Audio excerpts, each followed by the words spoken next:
there's Mr. Mudd, right? And he's like furious. He's so upset. He's like, I want dumb kids dead. And he like slams his fist right onto the desk. And so to the point that his bowl of jelly beans like falls off the desk. And all these little jelly beans, the purple, the blue, the pink, splatter everywhere. And he says, Secretary, pick up my jelly beans right now. Right away, sir. And then she comes running in. She like runs like this, and she's like click clack, click clack, click clack with her high heels because they're way too small for her really big feet. And she comes in and she has like this violet colored dress with this like white foofy stuff. And she comes in and he's like, it's right here. Pick it up. Now, where was I? Ah, yes. The skateboarders. Those dope kids. I want them gone. Vamoose. Disappear. Non-existent. And the two scientists, they're sitting there and they're saying to themselves, but sir, you can't just do that. We're a multi-billion dollar international company. MudCorp International? Don't tell me what we are and what we are not. I built this company. You see the sign behind me? MudCorp International. Look at my label. Look at my sign on my desk. What does it say? Huh? And they're like, HM Mud? Exactly. I'm Mud. And this is my company. And I'll be the decider on what goes on. Now, what are we going to do about this problem? And so, the scientists are like, well, sir, we're just here to make the chips. I know that. Of course you are. But I want these guys dead, and you're going to help me. Or do you have a problem with that? And the scientists kind of look at each other. Well, sir, it's not really in our job description. Oh, is it not? Well, you know, and he opens up his desks. It's this long oak desk, and he takes out these papers and he puts them on the table. He says, you know, boys, I've been noticing lately that you've had a problem taking instructions from me, and that's a big problem. All things considered, I'm the boss. I pay your salaries. Don't I pay you? Pay you well? Well, yeah, sir, but what you're asking of us is illegal. You know, boys, I'm starting to feel like we're going to have to part ways. And it's rather unfortunate, all things considered, because you come so far with this Project Bravo, and we're so close to launching the Super Android high-tech computer technology. And it'd be very unfortunate if you didn't get to see it work, but, you know, you've been questioning my authority for way too long and in way too many instances, and, you know, quite frankly, I don't want to deal with it. So here's what you're going to do. You're going to sign these documents, submit your resignation. I'm going to let you walk out of here with all your things, even though I, by law, don't have to. And we're going to shake hands, and that'll be the end of it. The scientist starts to snicker. You can't just get rid of us like that. We have rights too, you know. And I'll be honest with you, Mr. Mudd, since we're going to be talking frank with each other. If you want us to go away quietly, then I'm going to need, we're going to need some compensation. Isn't that right, Mr. Brown? So, Mr. Brown is the other scientist, and he's the quiet one of the group. So if you're going to want to keep us quiet, I would say it's going to cost you $50 million, wouldn't you say, Mr. Brown? Absolutely, Mr. Isaacson. Yeah, $50 million each if you want us to go away quietly. And we're not signing these contracts. Lord knows what's inside them. We know how you operate, Mr. Mudd. We know what you do. We know you work the angles. You're Mr. Mudd. More money than God. Dang right. More money than God. Mr. Mudd was not having it, and he was not going to be interrupted. Yeah, I have more money than God. Look at this. And he reaches into his wallet. He opens it up. He takes out a piece of paper and he puts it down, and it says, I owe you $5. Signed, God. That's right. Even God owes me money.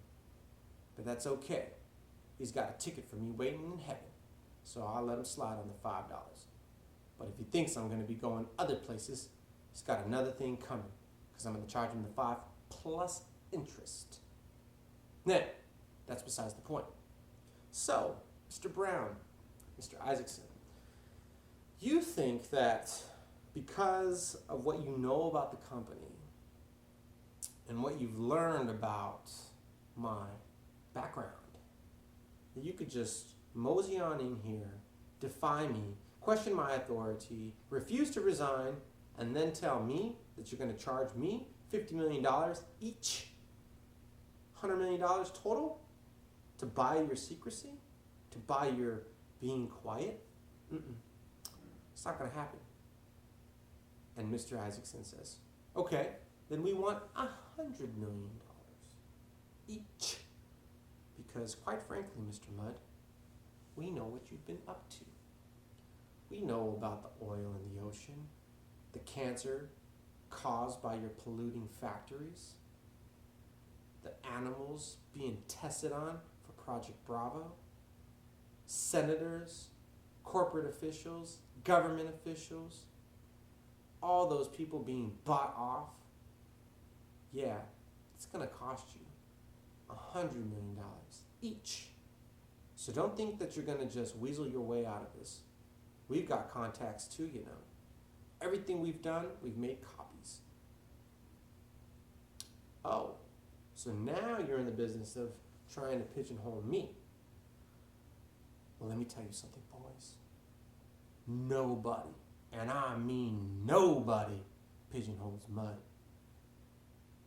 How much would you say you would put a price tag on? I don't know, something simple. Breathing, fresh air. How much would you cost? How much would that cost? How much would that be worth to you?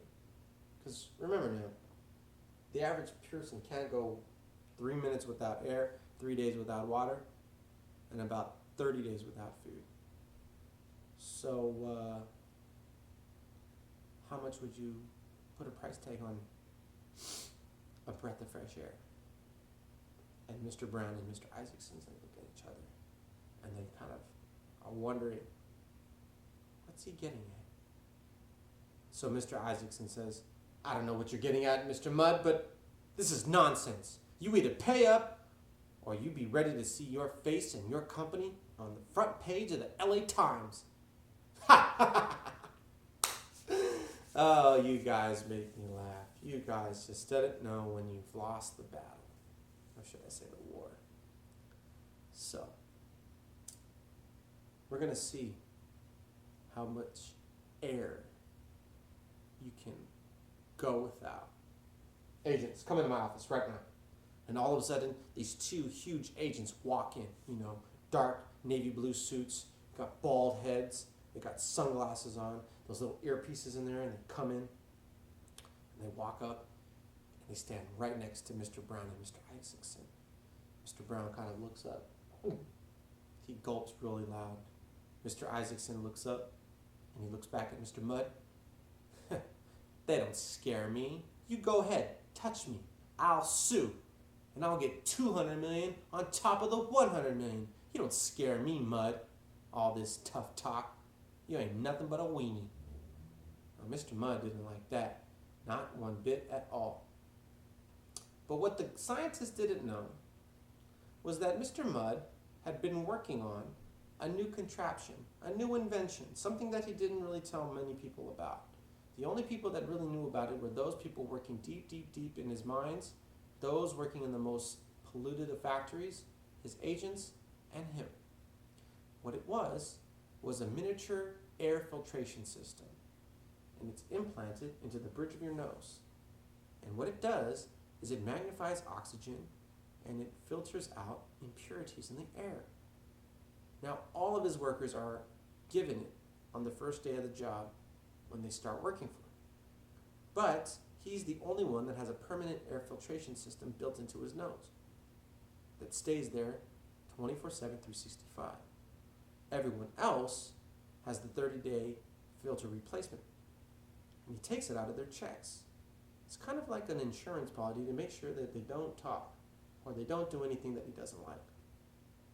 Now, because the scientists don't know this, they're oblivious to all that's going on, Mr. Isaacson keeps running his mouth. He keeps talking. Yeah, go ahead, Mud. Go ahead. You go ahead and try to threaten me with violence and retribution and getting back at me. But I can tell you right now, I'm warning you, I've got a real rough lawyer, and he'll run circles around you till you get dizzy and fall on your behind. So I suggest you get to your bank account, you write us a couple of checks, and you let us be on our merry way. And you could take these contracts and you can shove them. To be nice. All due respect. Well, Mr. Mudd decides that it's time that these boys be taught a lesson. When he was a boy, he had a dog. And the dog used to pee on the carpet. Now, you can ask the dog quite nicely to stop doing it, but he's just a pup. You have to really teach them a lesson. You gotta train them. Train them to let them know who's the master and who's the subordinate. So what he would do with that dog is every time it would pee on the carpet, he'd grab it, he'd rub its face in it, and he'd say, "No!" And he would throw it in the closet, and he would lock it up, and he wouldn't feed it for 2 hours. Now, you might not think that that's a lot, but for a little puppy, being locked in the closet by itself is scary enough.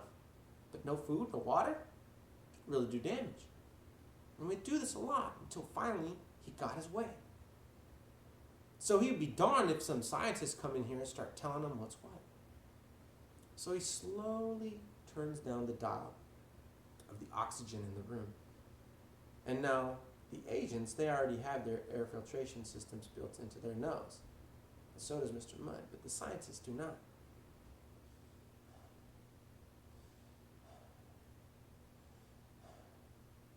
Pretty soon, Mr. Brown and Mr. Isaacson are finding it hard to breathe.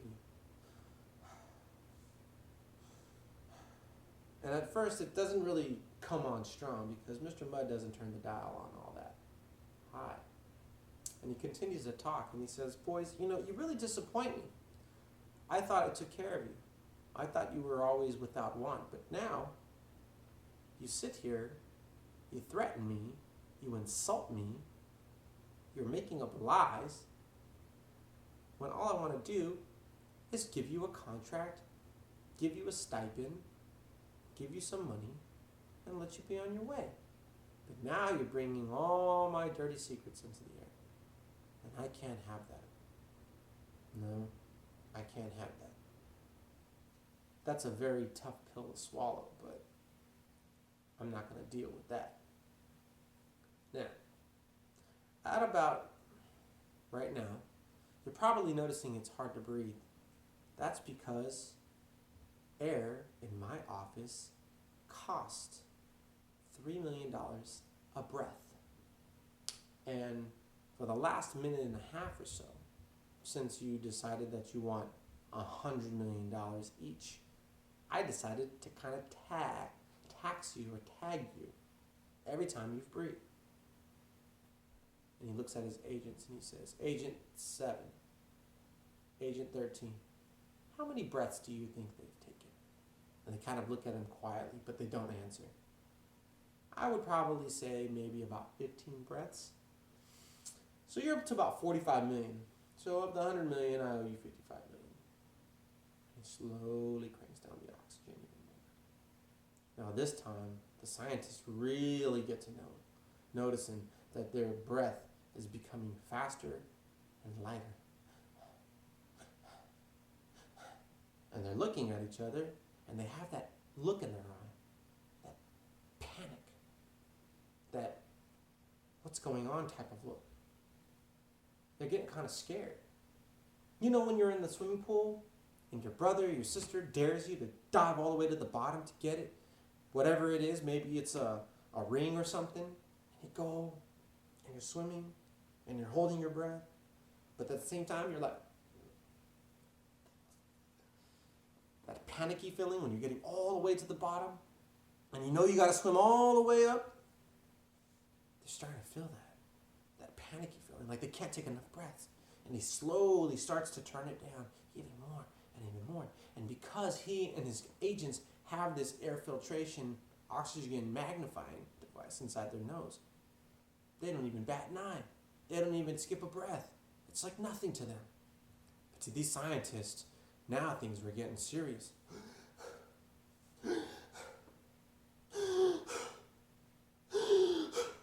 Starting to turn blue, starting to wheeze, starting to breathe real heavy, like their lungs are grasping for air, like they're stuck in a swimming pool and they're reaching for a lifesaver, they're reaching for the side of the pool and they're just too far away. Starting to turn blue.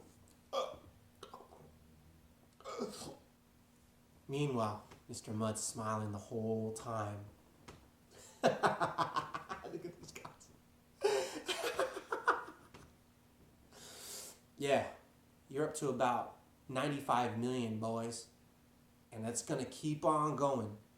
Now it's 98. Now it's 101. Now it's 104. Now you own me money. Don't like it, don't you? Didn't think so. By this time, they're starting to look blue. Their eyes are kind of starting to roll back into their head. They're looking at the agents, but the agents don't bat an eye. And so they're like, struggling, scampering for the pen and the paper, and they're just grabbing it, and Mr. Brown is like, at this point in time, his eyes are just in the back of his head, and he's trying so hard, and he drops the pen. He's like, oh.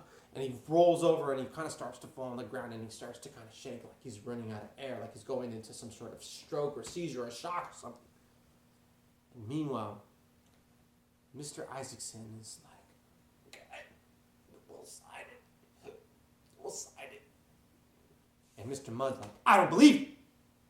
He's like, yeah, give me the paper. So Mr. Mudd has his agents, he looks at them, and he has them help them up. Help him up. So the agent picks up Mr. Brown and sets him like sternly in his chair. And he grabs his arm and he slams it onto the desk. And by this time, Mr. Brown is just kind of just convulsing. So the agent grabs his hand and he makes him write. Like scribbles his name so fast, like he's never scribbled before in his life. And Mr. Isaacson's like, and he signs his name as fast as he could, and he shoves it across back the desk. And right when he does that, Mr. Mudd goes and turns the air all the way back on, full blast.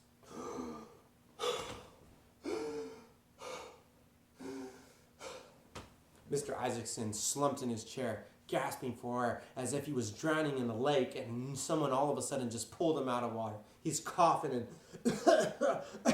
and Mr. Brown is still kind of there, and he's just like, Mr. Mudd looks at the agent, pick him up, and wake him up. The agent grabs Mr. Brown, and slams him straight up in his chair like this. Boom! And he grabs his hair, and he pulls it back, and he slaps him in the face, and he wakes up. What's going on? Nothing, Mr. Mudd says. You just signed the contract like good little scientist. Now, if I ever see you in my facility again, you will be arrested. And you already owe me $55 million over what you say I owe you. And if I see you, not only are you going to be arrested on sight, but I'm going to get more than my money back from you, plus interest. Now, clean out your desks and get the heck out of my facility before there's more trouble. And like that, Mr. Brown and Mr. Isaacson leap up, and the agents grab him, they toss him out the room. Just like that. And they don't even know what hit them. They run to their offices, they grab empty boxes, they throw everything inside their boxes, pictures, magnets, little doodads, whatever they can get. They got 30 seconds, says Mr. Mudd, to get out of there before trouble really starts to happen. And they were never seen from again, and not a peep was heard. And little did they know that the contract that they signed also said that they would promise never to tell, but any subsequent action, anything that happens from here on out that has to do with Project Bravo or any of Mr. Mudd's operations, these two scientists would be held accountable. It says in the bottom, we knowingly acknowledge, meaning they know that what they're doing, we knowingly acknowledge that all actions are our own, and anything that we have done in the past, Mr. Mudd, his company, Mudd Corp International, his agents, and anybody else who's been employed with him are not held liable, meaning they're not at fault. And we, the scientists, Mr. Brown and Mr. Isaacson, are the ones to blame, and we bear full responsibility. You see, Mr. Mudd played the angles. He knew exactly what he was doing. He knew what he was up to. He knew that he was doing shady things. And so he decided that if the FBI, the EPA, the CIA, the DEA, the local police, the state police, the National Guard, whoever came snooping around with their big old nosy snouts, he would have someone to be the fall guy, be the person to point the finger and said, they did it against my wishes. Arrest them, officer. There they are. So he takes the signatures and the papers, and he opens up his old oak desk drawer, and he puts them directly on top a stack of other very similar papers from other people who have worked for him. And Mr. Mudd knew that these were his get-out-of-jail-free pass cards, the kind of insurance policy that you need when trouble goes down and you need someone to blame. Yeah, Mr. Mudd, he was a wily old fox, smart as they can come, smart as can be. He didn't get his name on the back of his chair or the big sign on the wall, or all the millions and millions and millions and millions and millions of dollars that he's acquired. Billions. Matter of fact, one might even say if they looked at all the property and plant and equipment and all the drug patents and all the guns and all the bullets and all the equipment and all the everything and the people that work for him, well, gosh, you could call him the first trillionaire in the entire world. That's what you could call him. And he sat back, relaxing, thinking about his next million. And then he realized he didn't have any scientists. So he gets onto his internet comm. He says to the secretary, Secretary, come back in here. I need a word with you. Yes, sir, right away. She comes in, she kind of running in that little purple dress with the frills and click, clack, even faster this time of her high heels. Yes, sir. What would you like? I just fired 2 of my best scientists and I need 2 better scientists. Do some quick research and find me 2 of the finest, best, up-and-coming scientists in the entire world and have them in here at 8 o'clock sharp tomorrow morning. I'm in a very firing mood, Mrs. Pennyworth. I've already fired 2 people. Don't be the third. Yes, sir. Right away, sir. And she scampers out.